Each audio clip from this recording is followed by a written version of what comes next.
Stevie Nicks is a veritable powerhouse of talent, best known for her tenure with Fleetwood Mac, one of the best-selling bands of all time. She's been inducted into the Rock and Roll Hall of Fame twice, once as a member of Fleetwood Mac in 1998 and again as a solo artist in 2019. Whether you're a longtime fan or just beginning to discover her music, this journey promises an enticing mix of melody and mystery. Facts Verse presents Rare Stevie Nicks Photos Show Another Side of Her. She came from a musical family. The remarkable musical talents of Stevie Nicks seem to be woven into her family lineage. Her grandfather on her father's side, Aaron Jess Nicks, was a budding country singer who recognized Stevie's potential when she was just a little girl. Stevie shared in an interview with Vogue how her grandfather introduced her to the golden sounds of Buddy Holly and the Everly Brothers. Aaron not only introduced her to these music legends, but also coached her in playing guitar and singing country melodies. When Stevie was just 4, she had her initial taste of performing for an audience. Dressed up as a young cowgirl, she accompanied her grandfather in singing beloved country duets like Darling Clementine at various local bars. Stevie's passion for performing, however, was not solely rooted in her musical experiences. During 6th grade, she discovered another type of performance art, tap dancing. During a school talent show, the thunderous applause that followed her tap dance routine made her realize her life's desire was to entertain people. Around the same time, her musical taste began to shift from country to R&B and rock and roll. Still, elements of country music seem to have left an indelible impression on her. In an interview, she mentioned having to consciously prevent herself from singing in a country style, attributing this tendency to her granddad's influence. As she explained, her roots are deeply embedded in country music. A chance encounter at a youth group. Stevie Nicks' early years were marked by a series of abrupt moves due to her father's business endeavors. Born under the sun-soaked skies of Arizona, she lived in New Mexico, Texas, and Utah before finally anchoring her roots in California during her adolescent years. There, she crossed paths with Lindsey Buckingham, a figure who would play multiple roles in her life: her initial whirlwind romance, her creative confidant, and at times her antagonist. In 1966, fate orchestrated their first meeting at a gathering of a faith-based youth community known as Young Life. Nicks viewed this as an opportunity for a midweek escape from home. A senior in high school, she already nurtured the dream of becoming a songwriter, as per an interview with The Guardian. Buckingham, a year her junior, reportedly won her over by sharing a musical moment, strumming the chords of California Dreamin' by the Mamas and the Papas. While Nicks recalls being instantly charmed by Buckingham, this fleeting encounter would remain their only one for the next 2 years. It wasn't until Nicks had left San Jose State College that Buckingham resurfaced in her life, extending an invitation to join a San Francisco-based folk ensemble named Fritz. In their local scene, Fritz experienced considerable success, serving as an opening act for artists like Jimi Hendrix, Creedence Clearwater Revival, Santana, and Nicks' personal music idols, Janis Joplin and Grace Slick of Jefferson Airplane. But by 1971, the curtains closed on Fritz.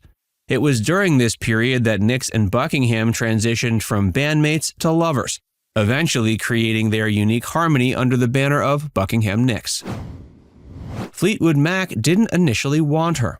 The initial encounter between Fleetwood Mac and Lindsey Buckingham, then Stevie Nicks' boyfriend, didn't include a place for the latter half of the Buckingham-Nicks duo. As it happened, Nicks arrived at their initial rendezvous in her distinctive flapper girl waitress attire, causing quite the stir. But Buckingham made it clear it was a package deal. He insisted he wouldn't join the band unless they welcomed his unconventional partner into the fold as well. The magnetism of his guitar skills proved too enticing, and fortunately, they agreed. Stevie's controversial marriage. Throughout her luminous career, Stevie Nicks has been connected with numerous partners, yet she walked down the aisle just once, a decision she later deemed a substantial misstep. Following the tragic loss of her best friend Robin to leukemia just 2 days post-childbirth, Stevie found herself inexplicably drawn to Robin's widower, Kim Anderson. In the wake of such profound loss, Stevie and Kim were immersed in a sea of grief. leading them to the unexpected decision to tie the knot. Nicks reflected later she believed this was the most appropriate way for her to assist the mourning husband in raising his newborn child.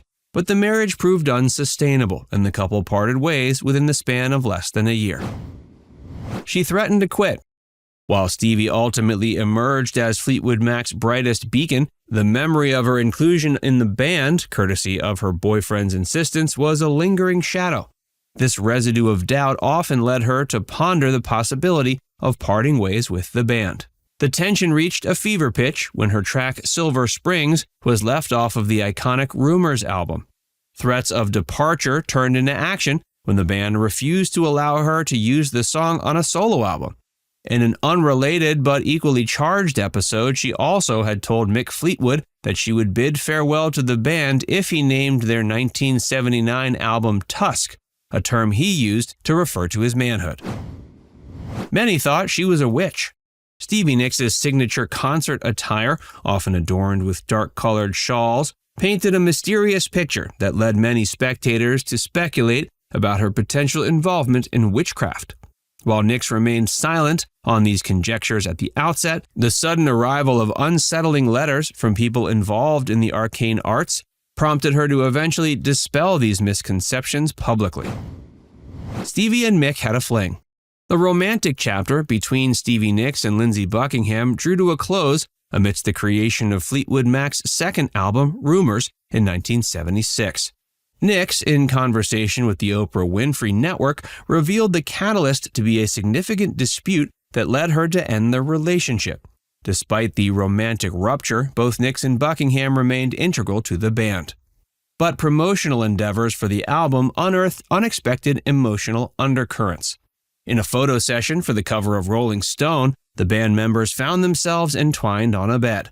Buckingham was paired with Christine McVie, who was in the midst of a divorce from bassist John McVie, depicted alone in the image. Nicks was paired with drummer Mick Fleetwood, himself weathering the storm of his own divorce. The orchestrated pose ignited a brief resurgence of the flame between Nicks and Buckingham, and also sparked a new attraction between Nicks and Fleetwood. This chemistry evolved into a romantic entanglement a year later. At this time, Fleetwood Mac was touring, and Nicks was romantically linked to Don Henley from the Eagles, a relationship constrained by their infrequent meetings. Looking back, Nicks attributed the unexpected liaison with Fleetwood to their extensive substance abuse, describing their union as the outcome of being the, quote, last two people at the party.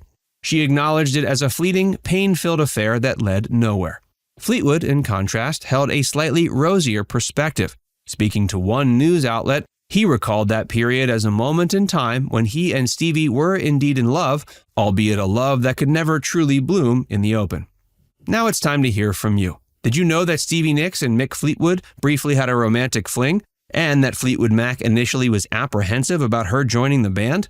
Let us know in the comments section below.